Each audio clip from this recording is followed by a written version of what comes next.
Mi nombre es Claudia Verónica Domínguez Castro. Soy nieta restituida por las abuelas de Plaza de Mayo. ¿Cuándo y dónde naciste? En realidad no sé dónde ni cuándo nací. Mi partida de nacimiento, o en mi partida de nacimiento figura 13 de marzo del 78 en la ciudad de Mendoza, en capital. ¿Cómo se llamaban tus padres biológicos? Walter Hernán Domínguez y Gladys Cristina Castro.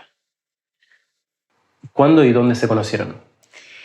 Lo que sé de la construcción de ese momento lo sé por diferentes personas y creo que he construido la mía, que es en realidad en su juventud ellos tenían amigos en común, y esos amigos en realidad eran amigos del barrio que eran compartidos por ambos hermanos, digamos.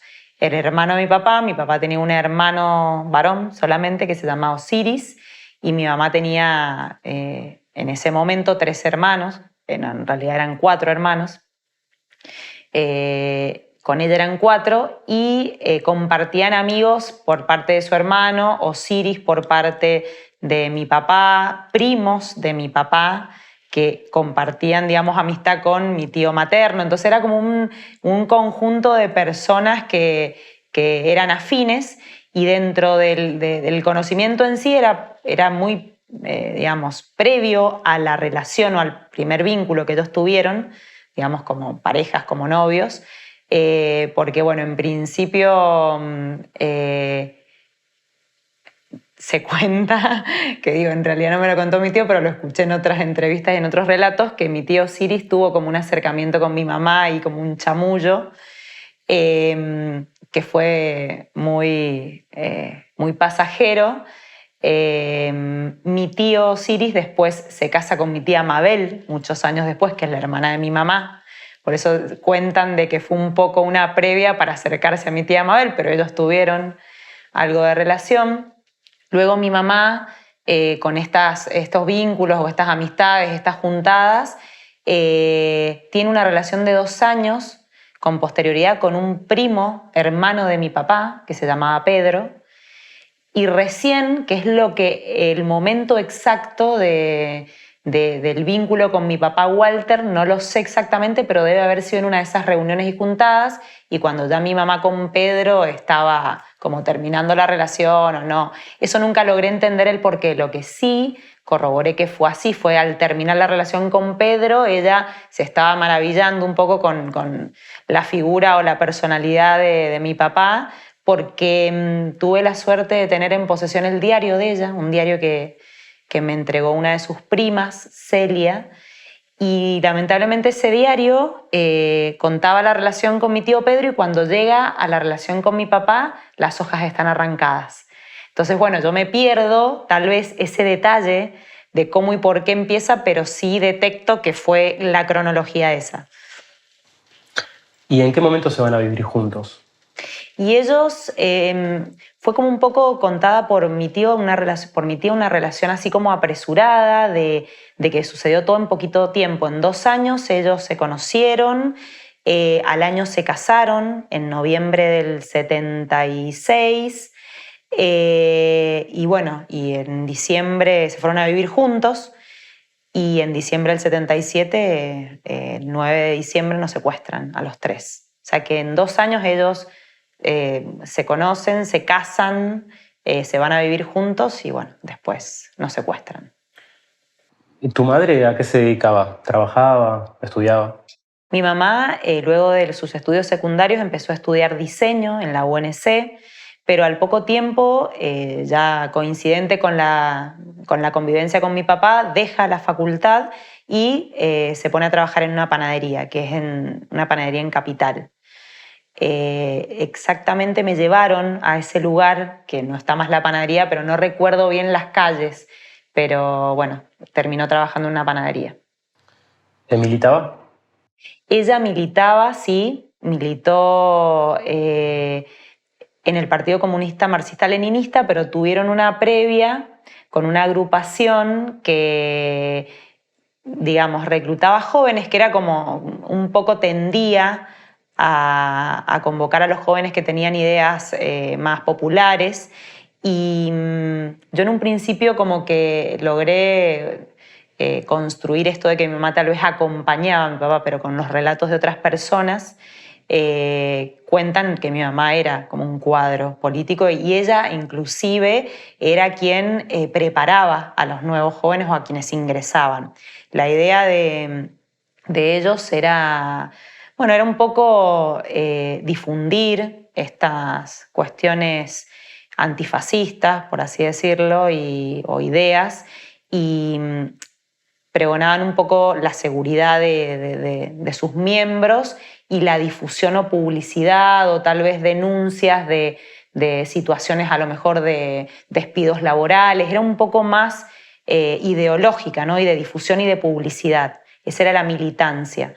En otro momento alguien me comentó que ella también alfabetizaba en algunos barrios carenciados, pero creo que la historia más fuerte que tengo es esta, o sea que puedo intuir que ella también era un cuadro, no era solo por acompañar, tenía también esa necesidad personal, ¿no?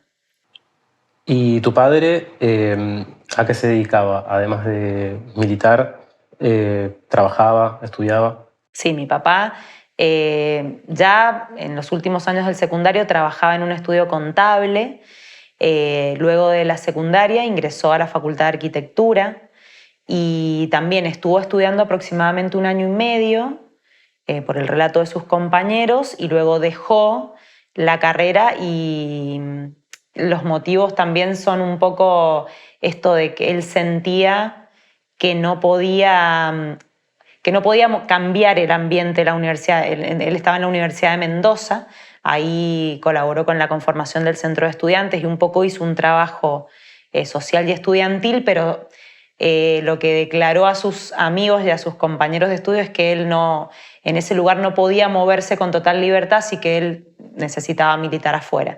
Así es que deja la facultad y entra primero en una línea de colectivos, que es la línea 5, creo que después a él lo echan, creo, porque esa historia no la tengo leída, pero no contada por nadie en especial. Lo echan de esa línea por gremialista y ingresa a trabajar a la línea 3, que es creo que ahí donde el último trabajo que él tiene, como chofer de colectivo. ¿Tenés algo más para contar en qué consistía la militancia de tu padre? La militancia de mi papá en realidad era muy similar a la de mi mamá. No tengo ningún detalle particular, sino sí como esa filosofía de vida que tenían ambos.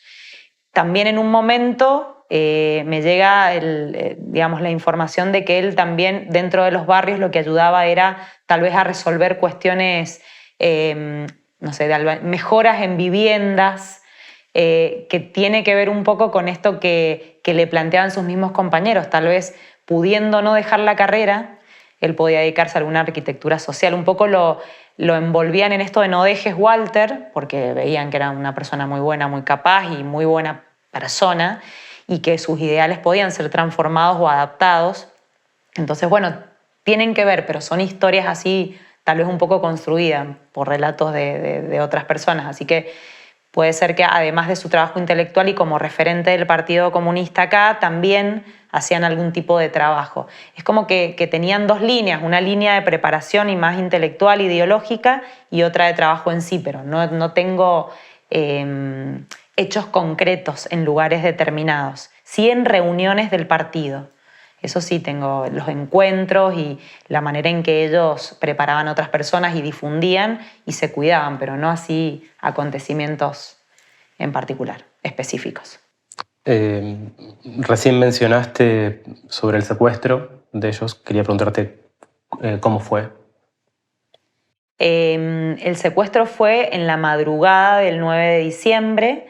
Ellos estaban durmiendo. Mi papá, la noche anterior me contaron que justamente mi mamá estaba afuera hablando con la vecina y estaban hablando al respecto de, no sé, de la cotidianidad del día. Mi papá llegaba tarde de su recorrido, de su último recorrido, y mi mamá lo esperaba, ¿no? Con la cena. Entonces, bueno, como en esa espera, ellas dos, mi mamá y su vecina, están charlando y luego a la madrugada se sienten unos ruidos. El relato es de la propia vecina, en realidad, que que cuento, por eso hago referencia, se sienten ruidos como si fueran de cosas rotas, de gritos. En esos gritos estaban los pedidos de mi papá que nos los llevaran, de mi mamá también, diciendo que no le hicieran daño.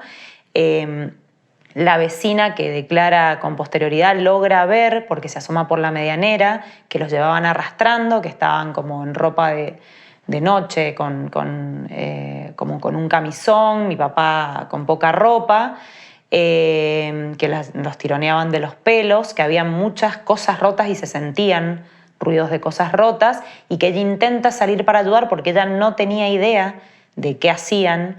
Pensaban justamente que era un robo o que era una equivocación, y cuando intenta salir, uno del personal de la fuerza, que lo describe con borcegos y con ropa militar, le dice que usted no vio nada, se queda adentro porque si no le va a pasar lo mismo. Entonces ella se mete, pero es la que tiene la información de lo sucedido esa noche.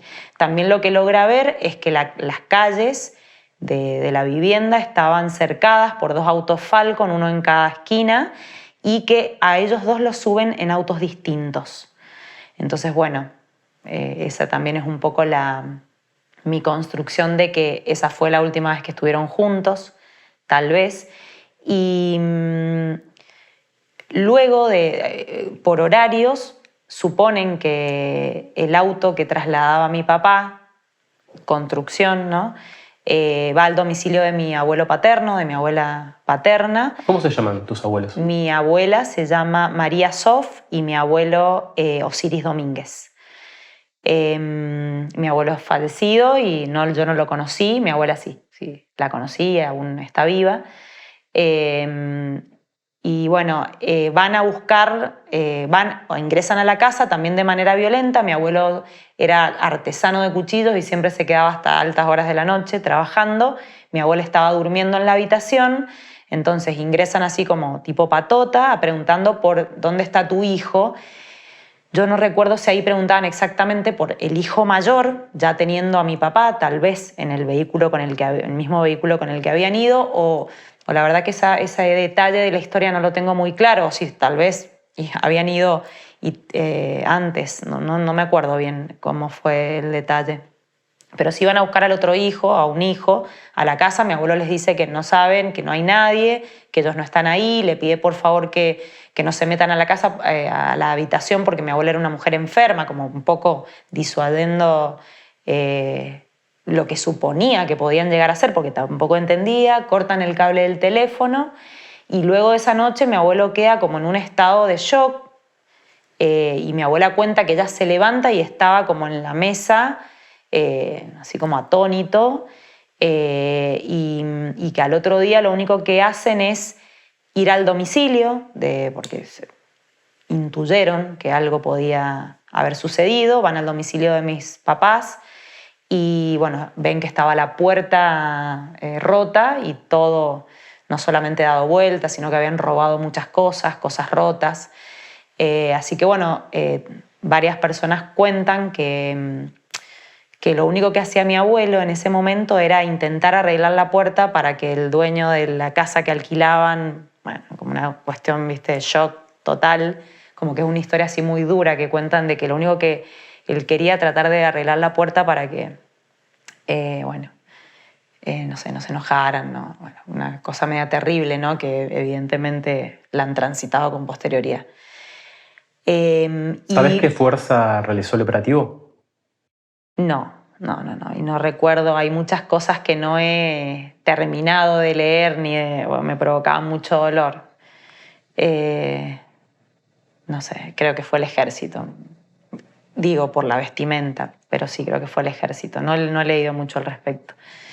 Y bueno, y después en ese relato, esa misma noche, ellos ya venían teniendo señales de que habían compañeros que no los habían visto en esa semana, que no los habían visto más y habían tenido como una especie de comunicación de qué es lo que estaba pasando. Y en esa información mi tío Osiris, el hermano de mi papá, les dice en algún momento, no sé si fue el día anterior que había estado con ellos en la tarde o esa semana, alguno de los días previos, se acerca y les dice: Walter, ¿por qué no se van de acá?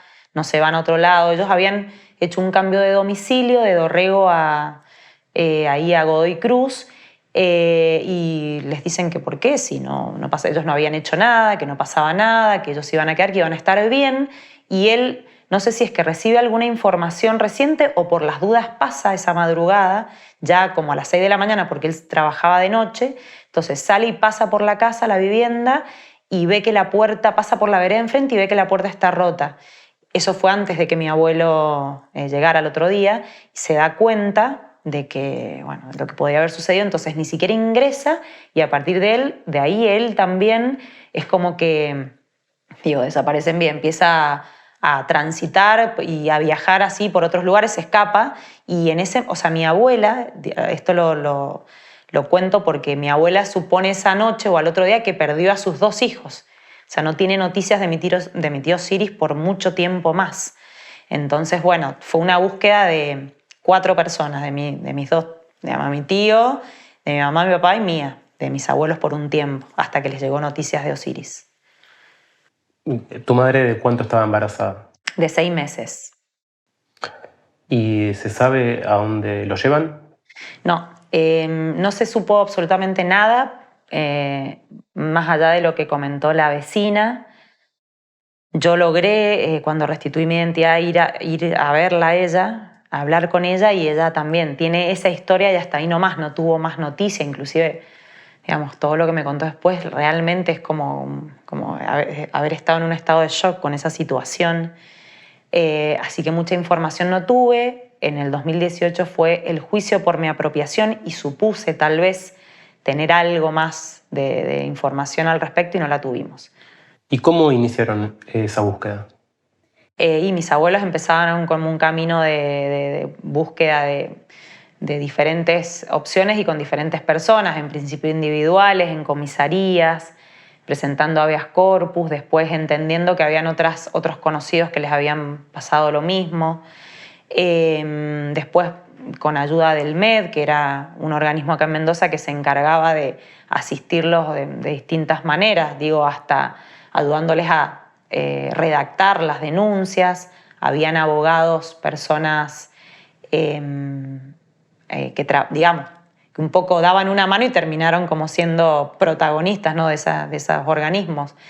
Y bueno, y después tengo como relatos de distintos momentos y desde haber viajado con gente que milita ahora y que pertenece a distintos organismos, así personas como con nombre y apellido, que tienen a lo mejor algún hermano desaparecido, como que empiezan eso, a conformarse, a unirse, y ella a contactarse en Buenos Aires con madres, más que nada. ¿Y qué respuestas obtuvieron de esas denuncias? No, nada, eran todas cajoneos. Mi abuela tiene frases como cuando va a un monseñor que le dice, no, señora, no gaste pólvora en Chimango. O sea, tiene frases así como totalmente negativas y de mentirosas y de que han sido violentadas en la calle, ya sea violencia verbal, física, bueno, como todas las historias de otras madres. ¿Tus padres continúan desaparecidos? Sí, al día de hoy sí. ¿Y tus abuelos tuvieron alguna noticia acerca de tu nacimiento? Mis abuelos tuvieron ahí a los 2 meses una noticia mentirosa de que por lo menos mi papá iba a pasar Navidad a la casa, iba a volver a pasar Navidad, o no sé si fue Navidad o Año Nuevo, una de las fiestas, y mi abuela lo esperó y nunca llegó. Llamó a la persona que le dijo eso, que era un pariente que trabajaba en la Fuerza Aérea, que no recuerdo el nombre, pero era primo hermano de mi papá y de mi tío. Y bueno, y no llegaron. Fue como la primera sensación de ella de poder encontrarse con la posibilidad de que estuvieran vivos, ¿no? Después, otra información que tuvo al tiempo, pero no recuerdo si fue después de marzo, después de 2 años, no sé, fue que había nacido y que era un varón. Por eso mismo mis abuelas siempre buscaron como la figura masculina del varón, y tuvieron esas como datas o informaciones de que yo era un varón, que había nacido varón. Y en no sé en qué año, creo que debe haber sido en el año alrededor del año 94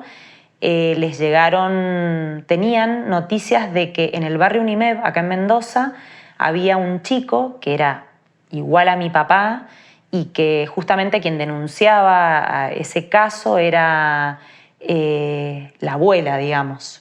Denunciaba a su hijo que había recibido un hijo que no era de él y que era hijo de desaparecidos. Y ellas, mis abuelas, inician una búsqueda media particular, siguiendo, que fue un poco la mecánica que tuvieron las madres y las abuelas al inicio, esto de acercarse y verlos de cerca, sacarles fotos. Bueno, de esa historia yo me entero al año de mi restitución y un poco la hago propia esa historia de querer buscar. Pero bueno, ahí busco la información y compruebo que el caso de este chico se inicia acá en el barrio Unimeb, hacen un acercamiento, yo no sé si golpean la puerta o qué, pero luego él, no sé si motivado por esta búsqueda, a él lo trasladan a Córdoba. Ellas van a buscarlo a Córdoba y ahí entran, creo que en conexión con la filial de Abuelas de Córdoba o con alguien que trabajaba allá. También toman fotos de este chico de lejos en Córdoba y empiezan a investigar así en forma privada. Y bueno, relataba a la gente que era un chico que no lo dejaban salir, que no lo dejaban mostrarse, que no socializaba, como muchos detalles de que las guiaban a que podía ser. Yo que vi las fotos, también las fotos a la misma edad de mi papá con él son idénticos, pero bueno, también hubieron muchas confusiones en esos años al respecto de fotografías. Pero dieron con esa búsqueda e inclusive llegaron a poder hacer un ADN en un laboratorio privado en Córdoba. En calidad de que no lo sé, pero tengo los recortes del diario en los que habla de esto. Entonces, cuando yo me entero de este caso, porque otra de las noticias que yo había tenido era que mi abuela suponía que éramos mellizos, y tenía mucha lógica, porque que mi mamá estaba embarazada de mellizos, porque hay 2 generaciones continuas que son mellizos, inclusive mis tíos maternos, los últimos.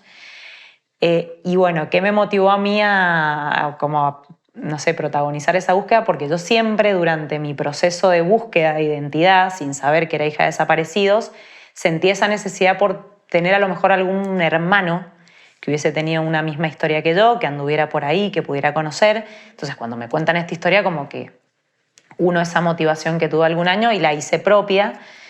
Entonces, ¿qué me pasó a mí? Que en el 2016, en abril del 2016, cuando mi tío me cuenta esta historia en mi casa, yo digo, ¿cómo no me la contaste antes? Él me dice, es que no te la conté porque eran muchas cosas las que veníamos viviendo en tan poco tiempo y esto se me acaba de ocurrir en este momento, pero yo digo, necesito que me des todos los datos de esta persona, qué pasó en ese momento.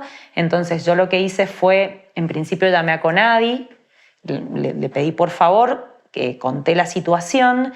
De Conadi me derivan acá a Mendoza con Pablo Salinas, que Pablo es el abogado querellante y el abogado de, por lo menos, el juicio por mi apropiación y bueno, de otros juicios más. Es quien estaba atrás de mi causa.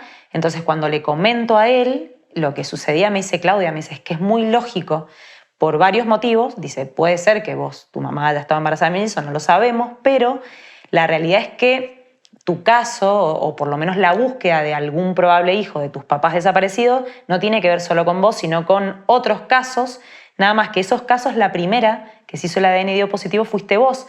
Y cerramos todo el resto de los casos, pero puede ser que, o para realizarlos con posterioridad, pero puede ser que alguno de ellos pueda ser hermano tuyo. Entonces, bueno, a este chico lo citaron judicialmente, o sea, activaron nuevamente la causa, lo citaron judicialmente y directamente lo analizaron conmigo. Eso llevó, no sé, esto fue te puedo decir que fue el 12, no el 12, el 14 de abril o el 12 de abril. Al 30 de septiembre lo estaban analizando, lo habían citado y me avisaron que ya le habían tomado la muestra en Córdoba.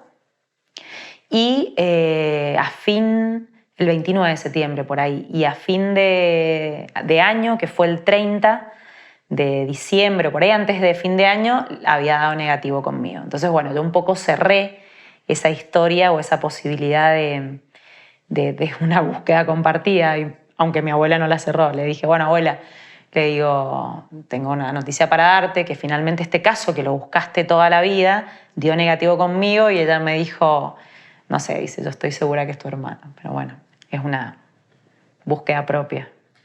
Volvemos un poco para atrás. Una vez que naciste, ¿qué sucedió con vos? Bueno, lo que sé es que esto logró construirlo después del juicio. Sé que mi partida de nacimiento dice 13 de marzo, que es una fecha lógica porque mi mamá tenía fecha probable de parto 10 de marzo, y mi apropiadora declara en el juicio que yo llegué a ese domicilio el 15 de marzo, al domicilio de las personas que me criaron.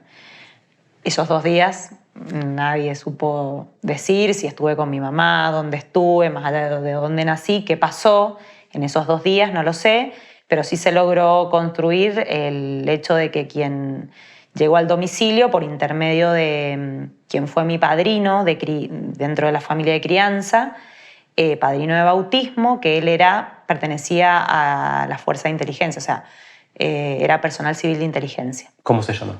Se llama Héctor Carabajal, Héctor II Carabajal. ¿Y cómo se llama tu familia de crianza? De crianza, ella se llama Antonia Reitano y él, que falleció, Julio Bozó. ¿Qué características tenían? Bueno, ellos eran personas, en comparación con otras personas de mi edad, otros amigos, compañeros, eran padres adultos, padres grandes, más grandes, tenían una diferencia marcada en relación a... Entonces, bueno, además de ser conservadores, se notaba esa como distancia propia de un poco de su manera de ser, pero de la edad. Pero bueno, siempre yo tuve mucho afecto por parte de ellos. O sea, yo recibí el amor con sus formas, ¿no? Digamos, eran más distantes, no eran cariñosos de abrazarte, de darte besos, pero sí, sí fue muy cariñoso, recibí un montón de cosas como hija única, me criaron, y yo siempre recibía también eso desde esta idea, bueno, idea no, de la información que ellos me habían dado de adopción. Entonces, la construcción que ellos hicieron sobre mi origen era que había sido abandonada un poco, porque el cuento de que una mamá no te quiere criar es una sensación de abandono que uno incorpora. Entonces, bueno, todo lo que recibía de ellos era, primero me habían salvado la vida, después fueron muy cariñosos conmigo, dentro de sus posibilidades económicas, materiales, me dieron todo lo que pudieron. Así que bueno, y dentro de la familia un poco más grande, que ellos me pertenecían, también mucho cariño. Yo me sentía diferente, pero positivamente. Esa fue la crianza que tuve. ¿Ellos hicieron una adopción legal? No. Se comprobó luego de mi ADN positivo que fue una apropiación. ¿Cómo fue tu infancia? Mi infancia, bueno, fue muy linda, fue muy linda. Yo tengo recuerdos muy lindos de mi escuela primaria, del jardín, tengo momentos de compartir con mucha gente, que eran justamente la familia más grande, muchos primos, muchas juntadas, muchos amigos. Siempre habían reuniones familiares y compartía con muchas personas de mi edad, con mis primos de crianza. Y bueno, y después yo era buena alumna. Siempre me valoraban ellos, que yo era inteligente, bueno, que uno siempre dice, bueno, es porque uno es hija, pero me valoraban ellos manifestaban eso en los demás y los demás también lo valoraban. Entonces, la verdad que no sé, no me puedo quejar de lo que recibí. ¿Qué te contaron sobre tu origen?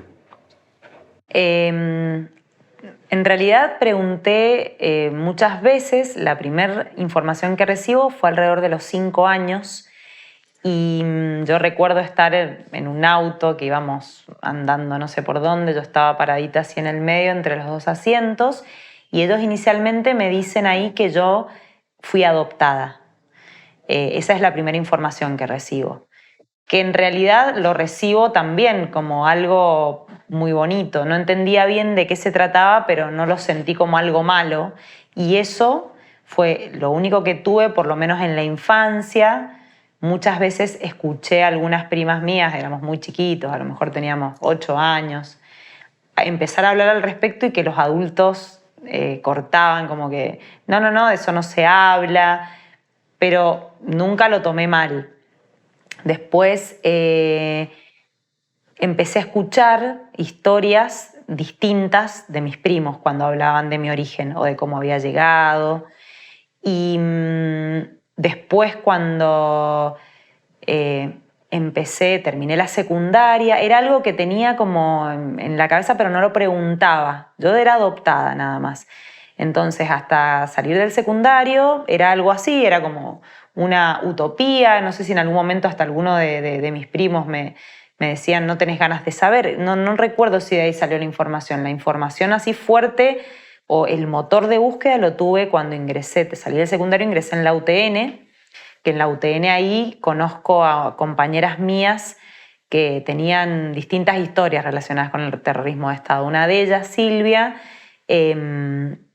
cuando escucha que yo soy adoptada y sabe mi fecha de nacimiento, me empieza a hacer preguntas como más puntuales, pero ¿cómo? Y me empieza a relacionar la fecha de mi nacimiento con el terrorismo de Estado, que yo lo tenía totalmente, ignoraba la historia porque no la había recibido en el secundario, no la había escuchado en mi casa, entonces no sabía de qué me estaba hablando, pero ella empezó a puntualizar mucho ahí, como es tu derecho, tal vez podés ir a un juzgado de familia, y ahí fue cuando yo me empezó a cruzar la posibilidad de preguntarlo. Exactamente el día en que lo pregunté por primera vez a ellos no lo recuerdo, pero sí en algún momento, sin haberme casado y sin tener hijos, se lo pregunté a él. Le dije cómo había llegado yo ahí a la casa o cómo había sido, no sé, la adopción, no recuerdo bien de qué manera, pero él me cuenta que yo era, o sea, en realidad que mi papá mi origen era en San Luis, esa fue la primera vez, fue como muy por arriba la información, que yo venía de San Luis, de una familia que el papá había fallecido en un accidente y que mi mamá no me podía criar, nada más. Y yo me quedé con eso. Después, con el pasar de los años, y esta amiga mía insistiéndome un poco más, porque ella ya conocía a mi familia y ya sabía que había un militar dentro de la familia, y a la vez era una persona que inducía las charlas a sacar temáticas políticas, y yo me acuerdo que había tenido una situación fuerte de contestataria ahí en un almuerzo que habíamos estado, no sé si en algún momento que nos juntábamos a estudiar y después comíamos, y ella como sentía en el fondo que había algo raro, entonces me insistía. Esto evolucionó en que en otro momento volví a preguntar de nuevo y ya pregunté si mi padrino tenía algo que ver con mi llegada, como que ya militarmente asocié esta posibilidad y me decían que no, que él no tenía nada que ver, y ya ella me empieza como a tratar de llevar a esta opción de poder, ya yo veía las publicidades de abuelas, entonces empezaba a relacionar esto con lo que ella me contaba. Su mamá, Florencia Aramburu, era expresa, entonces ella insistía muchísimo en esta posibilidad de mandar o llamar a abuelas o ver de contactarnos y de poder ver si podía tener relación con eso. Y yo en realidad insistí en seguir preguntando, buscando la información ahí, con él, y siempre con él, porque una de las historias así que corría en la familia era que mi mamá había estado muy depresiva, mi mamá, mi apropiadora o quien me cría, muy depresiva, entonces habían buscado por muchos años un bebé de manera o sea, de manera natural, no habían podido tener, y que cuando yo llegué ella se había recuperado. Entonces yo nunca intentaba preguntarle a ella como para no cargar con esta historia otra vez, y porque hasta ese momento yo sentía que me tenían que contar me tenían que contar, pero que creía en lo que ellos me decían. Entonces siempre iba con él para no generar ninguna frustración en ellos, o desilusión, o que pudieran sentir que yo podía querer irme, o una actitud de rebeldía. Así que digo que sí, seguí insistiendo con él, y él en todo momento, todas las veces que le pregunté, me daba esa información con una naturalidad que no me permitía dudar. ¿Qué pasó esos años? que me iba como agregando algo más de información. Por ejemplo, la construcción total del relato era que él un día caminando, él era empleado del correo, ex empleado en ese momento del correo, se encontró con un compañero en la vereda que era un compañero del servicio militar. Él hizo el servicio militar en San Luis y que le preguntó cómo andaba, si se habían casado, si habían tenido hijos. Él le dijo que no y él me ofrece en ese momento. Cuando yo le pregunto quién era esa persona, no sabía, no se acordaba el nombre, que todas esas cosas yo hoy te las puedo decir, qué raro, pero bueno, en ese momento lo recibía. Esa persona es la que contacta y le dice que tenía una conocida que no quería tener al bebé porque su marido había fallecido en un accidente. Entonces, esa es la historia que yo termino de construir a mis 20 y pico de años, no sé, redondeemos 24, 25. Vamos un poquito atrás. ¿Cómo fue tu adolescencia? Mi adolescencia fue muy linda. Tengo los mejores recuerdos de mi adolescencia y eso, y la entrada a la UTN. Bueno, mi adolescencia cursé en la Escuela del Magisterio. Era un colegio prácticamente de todas mujeres, no era determinante de mujeres, pero como tenía una orientación pedagógica, bueno, era más concurrido por mujeres. Y bueno, éramos un grupo grande de compañeras, a pesar de que yo era la que menos la dejaban salir por esta situación que te digo, eran personas muy conservadoras, muy, digamos, limitantes así generacionalmente, pero siempre buscaba la manera de divertirme. Así que bueno, tuve buenas compañeras, salí muchísimo, hacía deporte, me encantaba hacer deporte, así que me metía en cuanto, no sé, deporte había en los espacios que yo concurría. Era una unión vecinal, así que hacía atletismo, hacía natación, bueno, era muy activa. Iba al gimnasio, me encantaba salir, bueno, no sé, tal vez como cualquier adolescente. ¿Y en la UTN qué carrera seguiste? En la UTN elegí estudiar, no elegí yo, o sea, fui inducida a estudiar ingeniería en sistemas. Bueno, un poco quería estudiar educación física y mi apropiador decía, no, a vos la cabeza te da para otra cosa, cómo te vas a encasillar en una docencia, no vas a tener plata, no vas, bueno, todas esas cuestiones que también eran muy propias de la época, ¿no? A lo mejor ahora a un chico jamás uno le va a decir eso, por más que sepa la realidad del país, la situación económica o la proyección, pero vos vas a dejar que él sea libre, que elija, bueno. Y eso realmente determinó que yo cambiara el eje y que eligiera una carrera que sabía las que no. Entonces, dentro de las que podían ser, ingeniería en sistema era algo nuevo, que no tenía ni idea qué significaba, pero era relacionado con la computación, eran cuestiones que me causaban curiosidad, pero no las entendía. Así fue como estuve ahí cursando, te diría que 1 año y medio, más allá de que fueron 2 años de ciclo, porque yo dejé a mitad de año y hacía como que iba a estudiar para no desilusionar, pero ya estaba encarando otra carrera. Hace un ratito nos contaste que motorizó, ¿no? Como Sí, un montón sí. de cosas. Y yo creo que la UTN tenía que pasar por la UTN, o sea, tenía que conocer a mis compañeros. Tal vez hoy entiendo eso, pero creo que Silvia y las historias que tuve ahí de intentar empujar fueron las que me hicieron tomar conciencia de que, primero, de que eso tenía que buscar mi identidad, y segundo, que era muy literal finalmente la historia, era literal, o sea, así que bueno, creo que ellos fueron quienes, digo ellos porque era un grupo de 8 personas, de 6 más que nada, 6 personas, y dentro de esas personas éramos 4, ponele 3, porque yo todavía no incorporaba mi historia, 3 habían tenido historias relacionadas con el terrorismo de Estado. Entonces era muy fuerte el grupo y por eso Silvia empujaba tanto esa situación. Inclusive con uno de ellos yo estuve de novia, con Martín, y jamás él habló de la suya. También tenía una situación, obviamente, una negación, y bueno, no lo he hablado mucho con él, pero sí lo he hablado con su mamá, con quien volví a reencontrarme ahí, cuando restituí mi identidad, no lo podía creer. Entonces digo, creo que ese grupo, yo tenía que pasar por ahí un poco para conocer a Silvia y a Vanina, que eran las que un poco me hablaban y me insistían en esto de mi origen, pero hoy para entender lo que había sido ese momento y qué significó para Silvia también empujarme cuando transcurrieron esos 2 años de UTN, yo ingresé al profesorado de educación física y ahí conocí al papá de mis hijos, con el que me casé. Estuvimos 7 años de novios y bueno, después nos casamos. ¿Cómo se llama? Miguel López. ¿Y hijos? 3 hijos con él. ¿Y sus 3 nombres? hijos.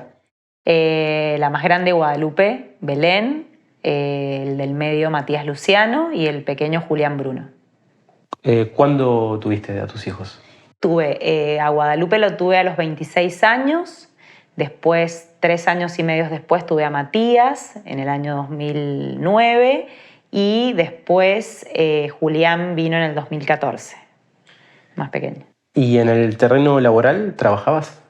Bueno, yo me recibí de profesora de educación física y también con esta corriente de no hay trabajo, ¿no? Que en realidad era un mito. Era esto de vivirla de estudiante y escuchar relatos y no ir a la calle, no salir a la calle. Los papás de Miguel son, digamos, ahora es militar retirado y su mamá es enfermera civil en el ejército. Entonces yo viví mucho la conexión con el ejército por sus trabajos, ¿no? Ellos estaban destinados en ese momento en el que conocí a Miguel en Uspallata. Entonces me conectaba mucho con la vida que llevaban, pero también conocí a otras personas. Por ejemplo, quien me habla de la posibilidad laboral dentro del ejército es un compañero de trabajo de su mamá, ¿no? de Eva. Y la verdad que yo tomo esa posibilidad de trabajo un poco entendiéndola como algo diferente. Yo un poco tenía la cotidianidad de ejército de esta manera. Los hijos de Carabajal, primos de crianza, iban al liceo militar. Y nosotros, como adolescentes, compartíamos fiestas, actividades físicas. La actividad física en el ejército es protagonista, pero dentro del colegio secundario, que es el liceo militar, es deportes, interliceos, competencias. No se ve en ningún otro ámbito estatal ni educativo, ¿no? Entonces es como el elixir del profesor de educación física. Entonces me conectó esa posibilidad. Pero claro, en realidad lo que hice fue recibirme, solicitar información al respecto, irme a Buenos Aires a rendir, ingresé, porque era el cuerpo profesional, que no solo hay profesores de educación física, hay médicos, hay abogados, hay veterinarios, hay enfermeros, un montón de gente profesional que aspira a trabajar en el ejército. Obviamente es una carrera militar, más allá de que sea profesional, esa parte no la tenía, nadie me la contó. Entonces yo pensé que era eso, ir a hacer un curso de unos meses como para entender la actividad y después ir como cualquier trabajador a trabajar en el ejército. No, fui, ingresé, éramos, recuerdo, 40 personas, dentro de esas 40 personas ingresaban una mujer y ese año ingresamos 2 y bueno, y eran 3 varones. Empezamos en el Colegio Militar de la Nación, yo hice 6 meses ahí, no, 1 año hice ahí, y sí, ahí vimos todo lo que era la actividad física en el colegio, que era también mucho deporte, pentatlón militar, esgrima, tiro deportivo, eso estaba buenísimo. Ahora, a fin de año, me destinaron a una unidad. Entonces ahí empecé a trabajar de militar realmente en una unidad, me acuerdo, en Junín, provincia de Buenos Aires. Fue horrible porque para mí, primero no compartía la ideología, era como que sentía que esto había que bancárselo para trabajar, no compartía la ideología sin saber absolutamente nada relacionado con lo que yo hice. Me parecía totalmente automática la vida, deshumanizada, el trato. Entonces, ¿qué me conectaba a seguir? Que mi hora intentaba cambiar ese castigo que había sido la educación física para ellos, ni siquiera educación física, la actividad física, pues ni siquiera los educaban físicamente. Quería como transformarlo un poco y yo siempre he sido muy simpática, muy pila, muy ver el vaso medio lleno y eso transmitía. Entonces, bueno, creo que esa fue la suerte que hizo que yo estuviera 10 años en el ejército, un solo año ahí y dije, yo me voy. O sea, si a mí no me mandan a Mendoza, yo me voy porque no tengo una carrera y yo así no voy a vivir con este sistema de trabajo, que era un militar más, hacía guardia semana, me tenían aparte un poco como la única mujer de la unidad, entonces me mandaban a hacer algún reportaje, era un desastre realmente lo que yo sentía. Entonces o me iba a Mendoza o me iba de baja. Entonces yo cero, no sé, autoridad, no tenía jerarquía ni nada, no medía jerarquía, levanté el tubo a Buenos Aires y dije al jefe del Servicio de Educación Física, mire, si a mí no me sacan a Mendoza o me mandan de vuelta, yo me voy de baja. Y realmente que un oficial se vaya de baja es como un peso para las autoridades militares. Entonces hicieron un trabajo ahí de investigación, de posibilidad, y me sacaron el pase a Mendoza. ¿A dónde voy? Al Liceo Militar.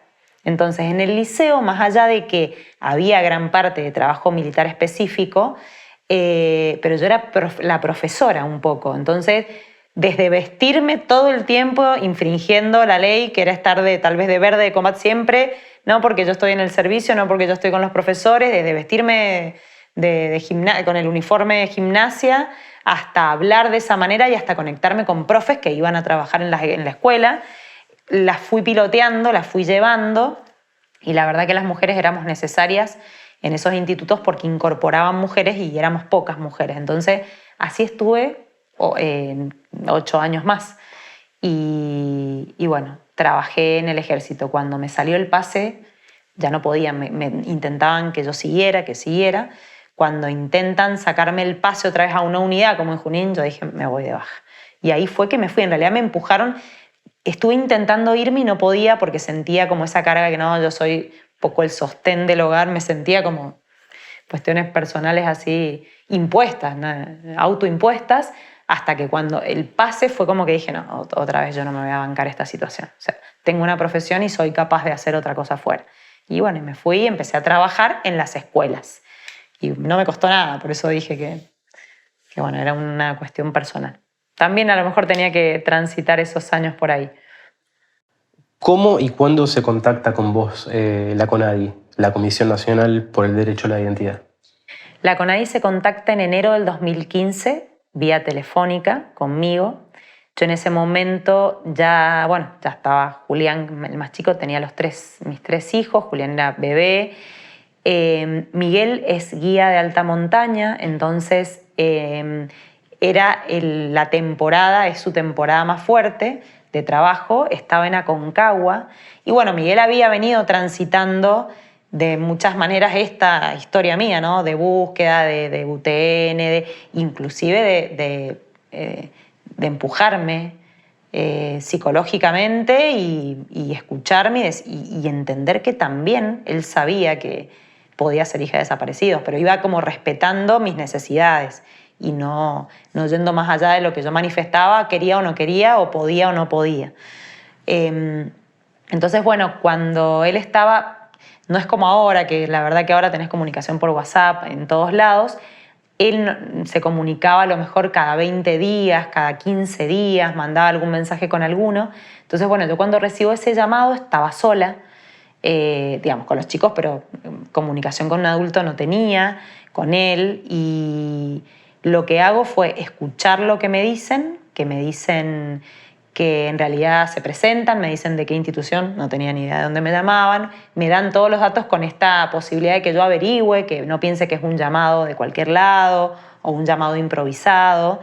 Y bueno, me dicen que ellos trabajaban en relación a la investigación con las partidas de nacimiento, que mi partida de nacimiento se suponía poder tener alguna irregularidad, y mientras ella me iba relatando, yo iba conectando todo ese camino de información que tenía y lo uní y dije, esta es la historia que yo vengo preguntando y nadie me la cuenta.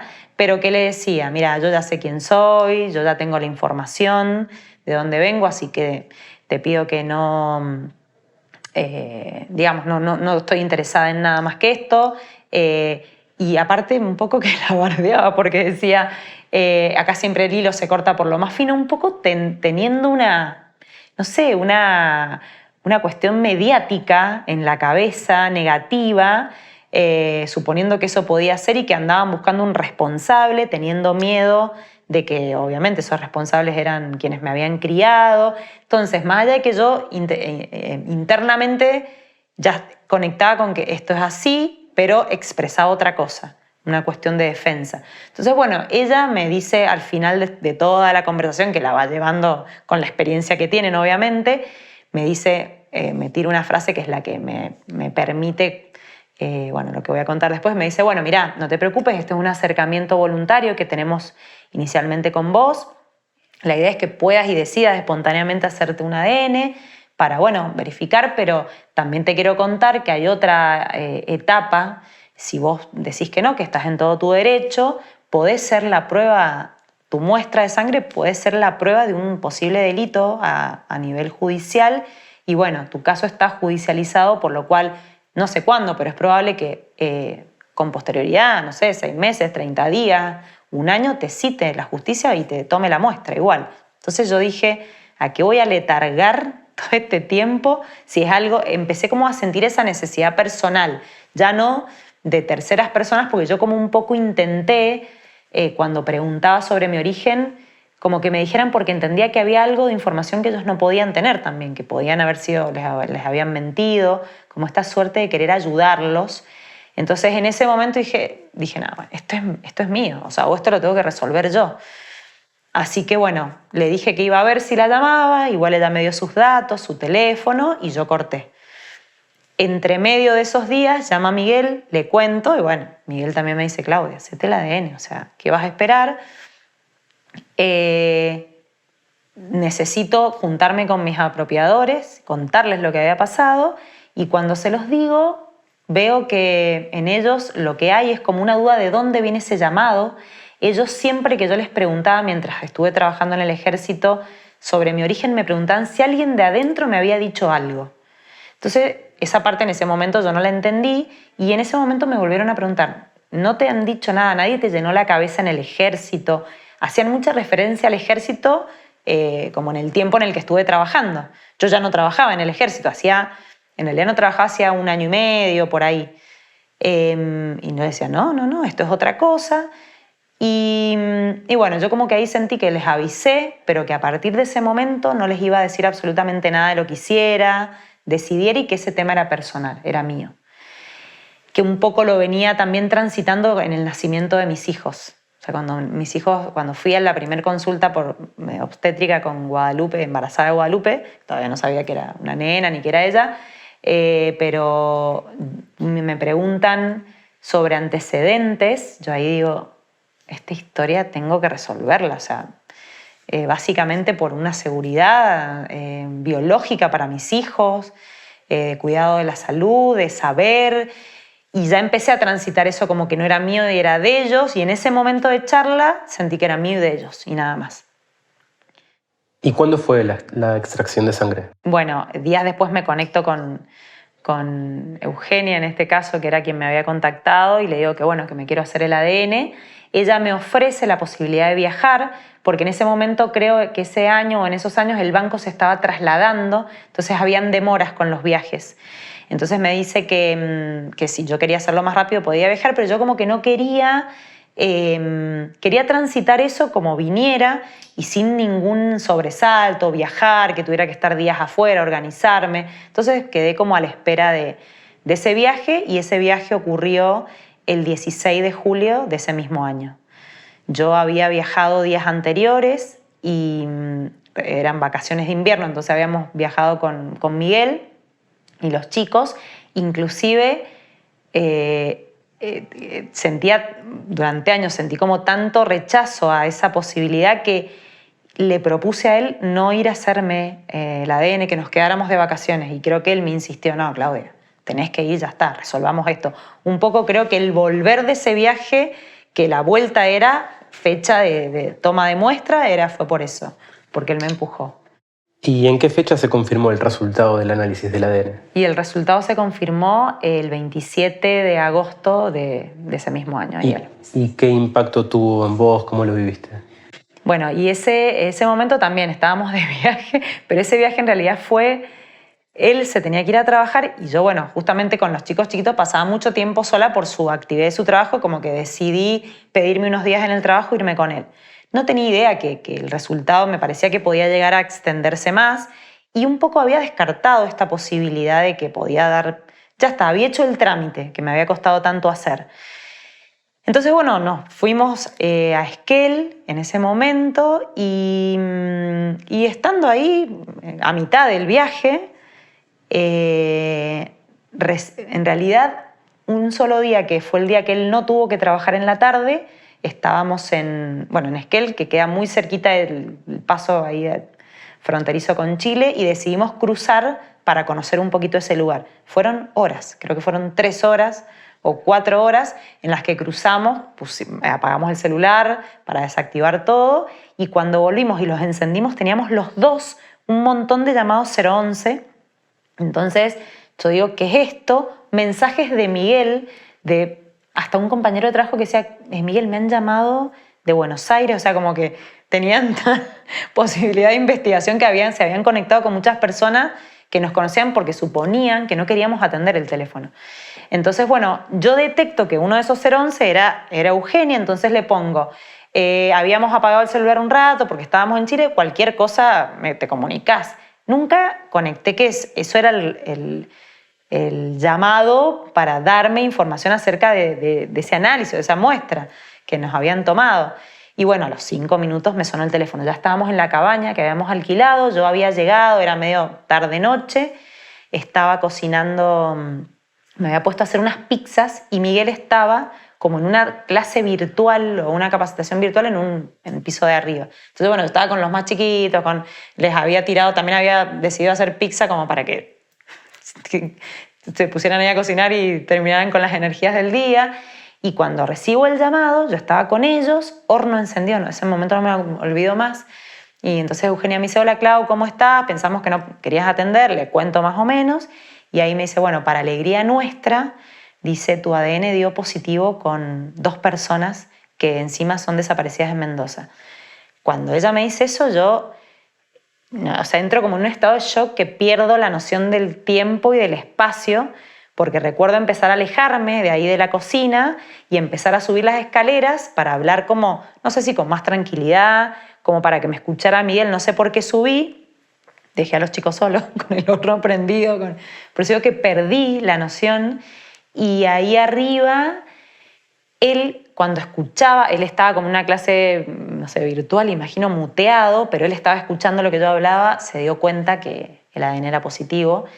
Y yo ahí ahí me metí en una habitación, cerré la puerta, no sé qué sucedió abajo, a lo mejor él bajó, no sé, pero sí sé que hablé mucho tiempo y que en ese momento yo lo único que pensaba mientras ella me hablaba era que no me dijeron, o sea, que me perdí, o sea, que todo lo que estuve preguntando, o sea, como esa desilusión de sentir que había información que ellos no me habían dado, que ella me estaba dando, y como que quería, frente a todo lo que me decía, que era como borroso, así todo el relato, así literal, ella un poco me hablaba de que Estela quiere hablar con vos, yo no sabía de qué Estela me hablaba en ese momento, que va a haber una conferencia de prensa, y yo como que me empecé a asustar un poco con esto de los medios, y yo decía, mira, yo no quiero que me hable nadie, yo no quiero que la prensa me llame, no quiero que se sepa mi nombre, como a poner los límites, porque dentro mío estaba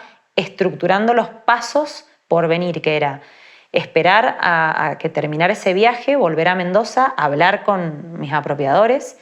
Tenía como una bronca y una desilusión muy grande, tener miedo por el tipo que estaba afuera, que era Carabajal, que yo no sabía si él sabía al respecto, ya un poco había empezado a tener como miedo. Empezar a entender que mis hijos no sabían nada de esto y que podían saberlo y que ni siquiera les había contado que yo era adoptada, por lo menos. O sea, que había como muchas cosas por ordenar. Eso me pasaba mientras ella me hablaba. Entonces, de repente, corto la conversación. No me acuerdo en calidad de qué, simplemente con estos límites que yo ponía, que me quedara tranquila, que ellos tenían la posibilidad de brindarme ayuda con alguna psicóloga, de abuelas. Y bueno, corto y yo quedo en un estado de shock total, sin entender nada. Miguel un poco que me quiere felicitar o tratar de... Y yo como que estoy... Es atónita, o sea, es un estado que no lo podría describir. Y Bueno, conecto después abajo, estoy con los chicos, todo, y un poco terminamos de comer y yo quedo como en modo pensativa, él se encarga un poco de los chicos, y me quedo como abajo sola, y él me pregunta, no sé si fue él, sí, creo que él me pregunta quiénes eran mis padres, y yo no lo había preguntado. Entonces ahí entiendo estado de todavía no conectar, o sea, no conectaba todavía con esas dos personas. Entonces, por mensaje de texto le pregunto, no sé si fue de texto o de no, texto era, le pregunto a Eugenia quiénes eran mis papás y ella me da el nombre y el apellido. Ella me hablaba un poco de tus abuelas, viven en Mendoza, están en Mendoza y yo pensaba en el momento de no quiero encontrarme, no quiero que me conozcan, pero nunca pregunté por mis padres. Entonces, en ese mensaje me pone los nombres y yo los empiezo a googlear. Así conecto por primera vez con mis padres, que fue una locura, yo ahora lo pienso y digo, pero bueno, era parte de ese momento. Y cuando los googleo, bueno, empiezo a ver la tragedia, ¿no? La tragedia, el secuestro, la historia de mis abuelas, sus caras de foto DNI o foto de... Y bueno, como que fue como muy duro, pero sentía que no eran mis padres, todavía era como, no era yo conectada con ellos todavía. ¿Cuándo fue que Abuelas de Plaza de Mayo dan la noticia a los medios? ¿Y qué número de nieta restituida fuiste vos? Sí, el día exacto de la conferencia de ellas en Buenos Aires no lo tengo, pero puede haber sido 27 al otro día, el 28. Yo creo que ha sido porque ya cuando volvíamos de regreso yo escuchaba las noticias en la radio de la conferencia y hablaban de mí, de mí, de mí, de la nieta 117, que es el numeral, digamos. Recuerdo eso, estar volviendo, pero no recuerdo la fecha exacta en la que ellos dicen o dan la conferencia. Recuerdo haberla visto con posterioridad porque esa misma noche Miguel me dijo, ¿querés? Volvete a Mendoza, te pago el pasaje, te vas mañana. No, yo termino el viaje, o sea, la vida continúa, me acuerdo que dije. Yo termino el viaje y vuelvo como corresponde, volvemos todos y veo después cómo encaro. Entonces, todo esto pasó ahí, 28, no recuerdo bien la fecha. Sí recuerdo que la vi y la vi con posterioridad a la conferencia. ¿Y cómo viviste ese momento de ver la conferencia?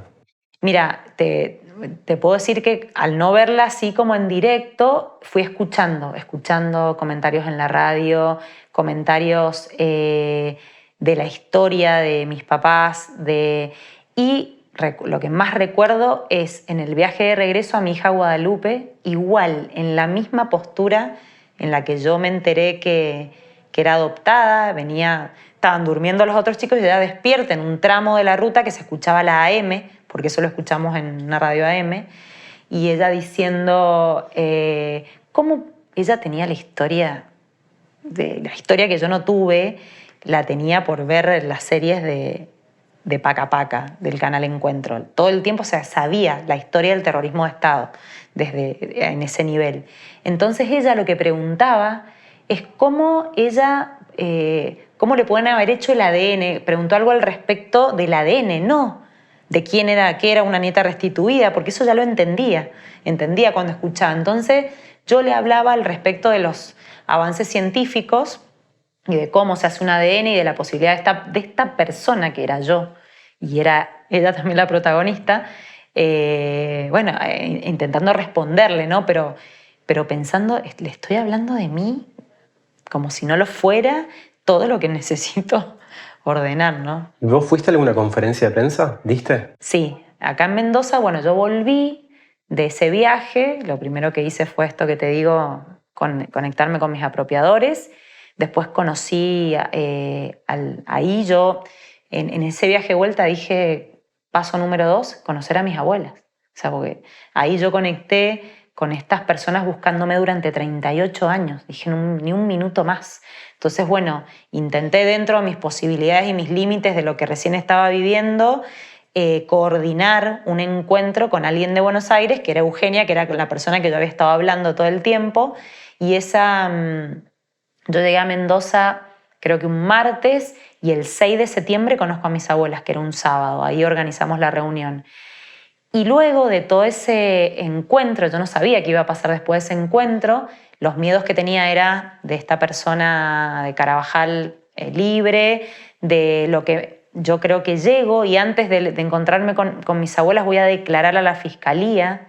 Entonces empiezo a conectarme con la parte dura de la historia que estaba por venir. Entonces empiezo con los miedos a que la prensa me siga, que se sepa antes de que yo hable con mis apropiadores, de que mis hijos sepan algo que todavía yo no les digo, de si yo no quiero ver más a mis abuelas, como una proyección así en función de lo que desconocí, de los miedos.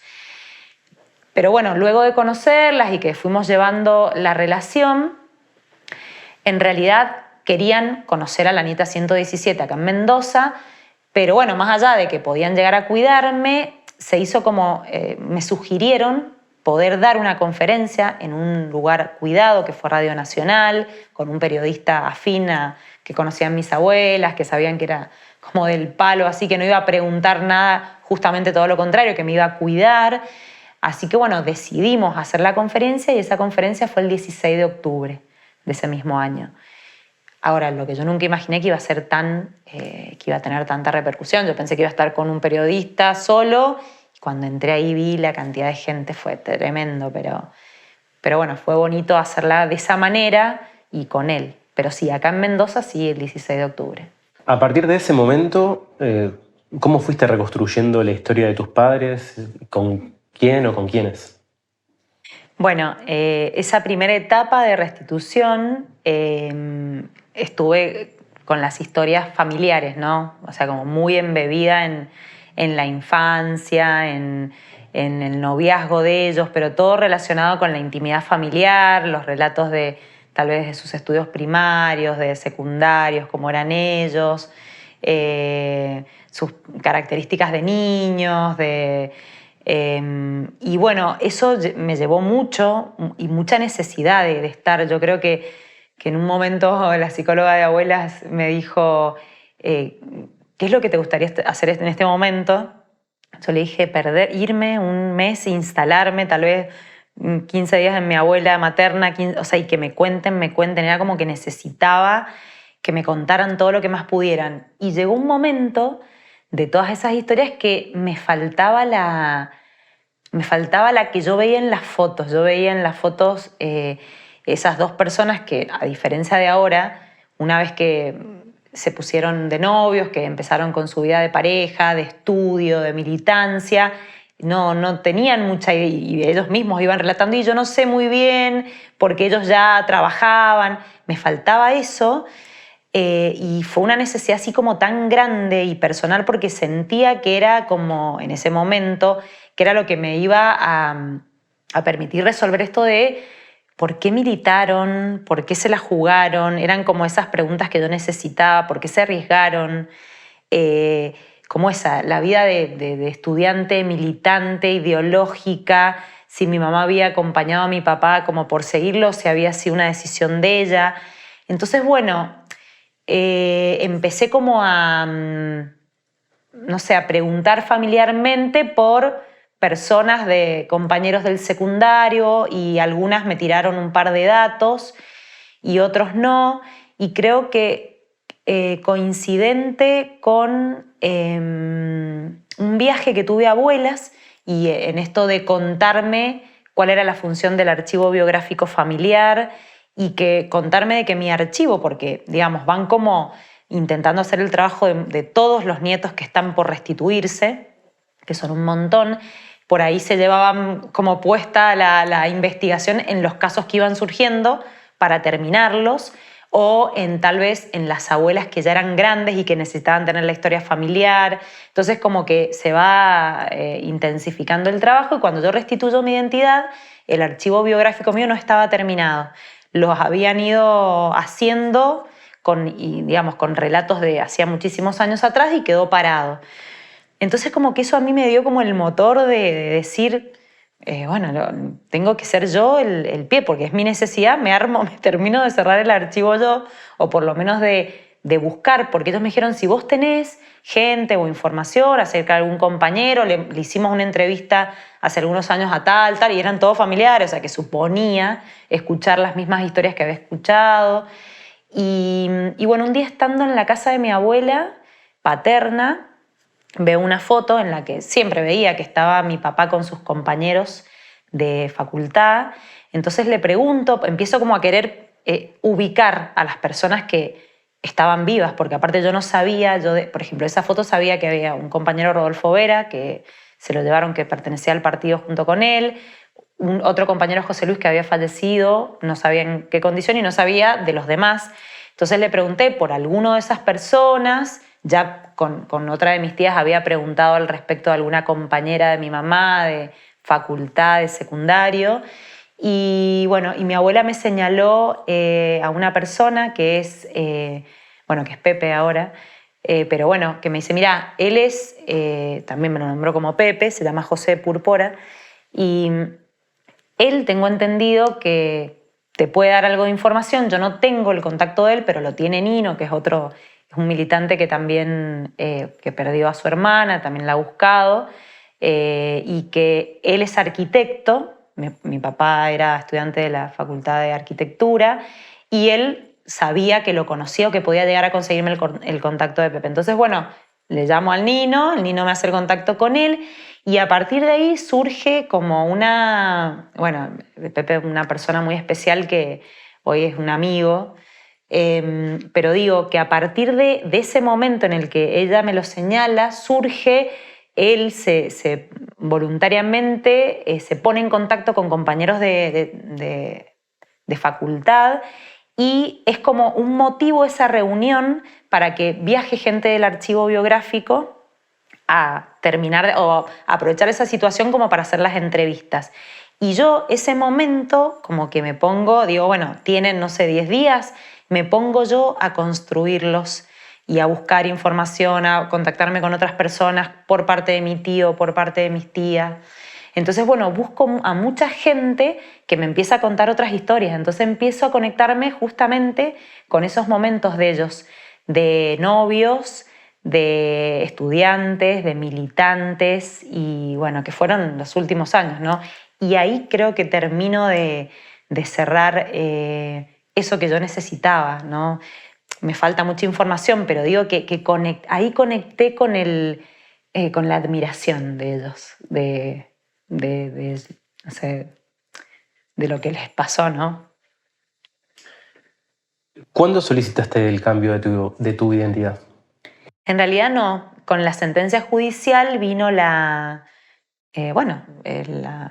exhortación así de cambiar, que, viste, hay una referencia que dice que a partir de este momento todas las instituciones deberán, atender a este nombre, a la nueva información, ¿no? O filiación, que son los cambios de apellido. ¿Qué me sucedió a mí? Que a mí me lo contaron o me lo relataron en el primer viaje a Buenos Aires, que bueno, yo podía acceder al cambio de documento y yo no tuve ninguna duda. O sea, lo primero que hice fue DNI partida, la de mis hijos. Por suerte mis hijos no tenían doble apellido. Digamos, eso les ahorró a ellos muchos cambios, o a mí, cambios de otros documentos, pero partidas de nacimiento y documentos los cambiamos todos, fue lo primero que hicimos. Y ahí yo empecé a transitar toda otra, bueno, búsqueda y golpear puertas acá en Mendoza para que me cambien o que logren entender sin dar mucho detalle por qué me tenían que cambiar toda la documentación, ¿no? Yendo al juicio de tu apropiación, te pregunto cuándo fue ese juicio y qué sucedió judicialmente con Héctor Carabajal y tus apropiadores. Eso fue en el juicio 2018, creo que habrá empezado en marzo, febrero o marzo, y bueno, sí condenaron a 15 años a Carabajal de prisión efectiva y a Antonia y Julio los condenaron con una pena de 5 años, que eso se efectivizó en realidad el año pasado, condena efectiva. Él ya había fallecido y ella está en prisión domiciliaria. ¿Militas? Sí, hoy puedo decirte que sí, que milito, que creo que me involucré de a poco. Antes tenía la concepción de que no había que meterse, ahora todo lo contrario. Siento que un poco esa es la militancia, es poder, no sé, involucrarse, conocer, colaborar.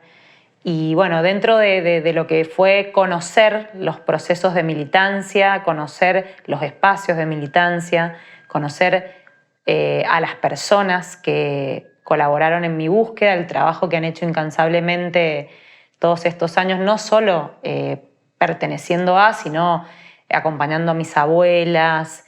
Y más allá de que fue más largo el entender de que lo que yo aprendí en Buenos Aires, porque viajaba un poco para ser asesorada de todo lo que se venía, sucedía acá en Mendoza, es que necesité un poco eso, involucrarme y colaborar en algunos espacios, primero así circunstancialmente, cuando me pedían tal vez hablar, dar testimonio, ir a una escuela y contar lo que me había pasado, un poco desde del relato, y después sentirme cómoda en el espacio que, digamos, que mejor sabía yo o que entendía que finalmente era un nodo de abuelas.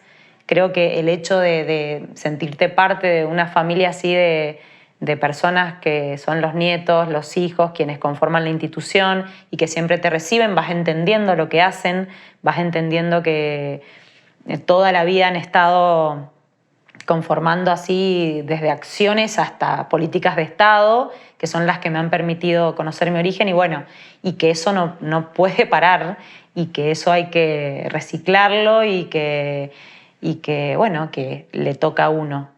Y espontáneamente, luego de esas intervenciones así que esporádicas, sentí que, bueno, que podía hacer algo en el lugar en el que me habían tomado la muestra, con las personas que trabajaban en el área de identidad, específicamente porque también era el lugar que más sabía, digamos, por mi experiencia.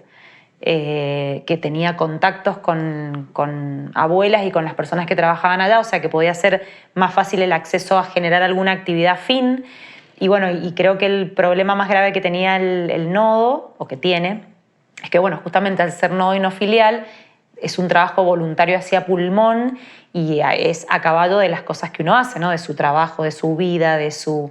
Y bueno, y las personas que estaban ahí hacían el trabajo de la diaria de recibir las consultas, las dudas, hacer entrevistas, armar los legajos y quedaba ahí todo, ¿no? Y eso no podía difundirse. Yo, por ejemplo, yo misma tuve la experiencia de no saber que acá en Mendoza podía haberme acercado y haber preguntado al respecto. O sea, no todo era vía Buenos Aires. Entonces, un poco tomar esa aposta de poder difundir. Y bueno, y en la difusión fue eso, colaborar en hacer algunas actividades propias así de, digamos, desde el MED, de capacitación, de entrevistas, de difusión. Y en la pandemia particularmente, cuando habíamos empezado a encarar y activar como queríamos armar una programación en fechas como por ejemplo 24 de marzo, 22 de octubre, que es el Día Nacional por el Derecho a la Identidad, tener como actividades así fijas, bueno, vino la pandemia. Pero creo que en la pandemia fue cuando yo más sentí que podía activar otro tipo de acciones y que tenían que ver con novedades, con nuevas generaciones, con nuevas maneras de conectar, no tanto desde el relato y desde el dolor, sino algo transformado. Y armé ahí un proyecto que se llama El Arte, o se llamó El Arte de Encontrarte, pero está en las redes, que fue un proyecto de difusión con artistas locales, que obviamente voluntario, y ahí me di cuenta la cantidad de gente que realmente colabora, la cantidad de gente que se ha sumado no solamente en ese proyecto, sino durante años, gente que hace años se viene sumando y gente nueva que se quiere sumar. Entonces, bueno, cuando terminó la pandemia y quedamos como en un vínculo virtual con el trabajo, bueno, Betty García, que era la referente del MED, me invita a ser parte del MED, que yo era algo que entendía que iba a suceder, pero era como que lo iba pateando, como que sentía que no tenía tiempo físico para dedicarle lo que había que dedicarle, y después dije, no, esto tengo que hacerlo, y me incorporé haciendo lo mismo, pero como perteneciendo al área de identidad del MED. Y a fines del año pasado, las 2 psicólogas que trabajaban ahí, Viviana y Adela, ya con todos los años que han entregado su trabajo y de su cariño, necesitaron retirarse y no quedaba nadie. O sea, no habían otras personas así fijas. Y bueno, y sin que nadie me dijera nada, dije, tengo que ser yo. Entonces, bueno, ahí conformé con otras personas el espacio del área de identidad. Así que bueno, estoy militando hace rato, pero ahora pertenezco al área de identidad del MED, que es un nodo de abuelas de Plaza de Mayo. ¿Y cómo es tu vida en la actualidad? Y bueno, yo en la actualidad, bueno, soy mamá de los mismos 3 niños, ni uno más. Yo me separé de Miguel hace poco tiempo, pero bueno, nos llevamos muy bien, somos compañeros de crianza de nuestros hijos. Como soy profesora de educación física, sigo trabajando en las escuelas. También soy preceptora, trabajo como preceptora y como profesora. Trabajo en el MED de manera voluntaria y sigo capacitándome en todo. Por ejemplo, ahora estoy haciendo un posgrado en Derechos Humanos y Educación Física. Y bueno, trato de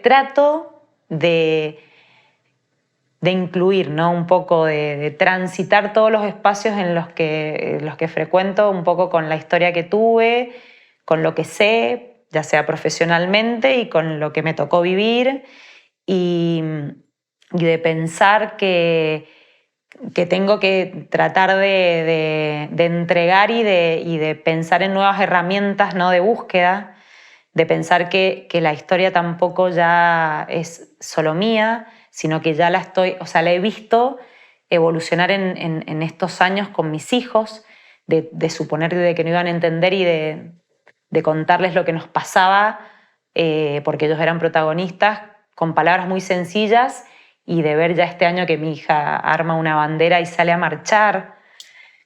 Y bueno, y de entender que faltan muchos que no lo pueden hacer todavía, ¿no? Que no saben y que las abuelas ya son grandes y que ya no está quedando familia. Entonces, bueno, empezar a pensar desde el lugar que elegí qué puedo hacer para que, bueno, otros tengan la misma suerte, ¿no? Porque más allá de todo el dolor que uno vive, pero ese derecho digamos, volvería a buscar, ¿no? De la misma manera, aunque sea doloroso.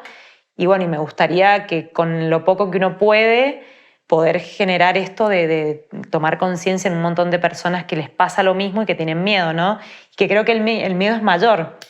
A medida que pasan los años, imagino que las estructuras son más fuertes y que el punto, no débil, sino creo que la fortaleza está en las nuevas generaciones, porque ya el derecho no es solo de nosotros como hijos de desaparecidos, sino de sus nietos. Creo que ahí está la clave.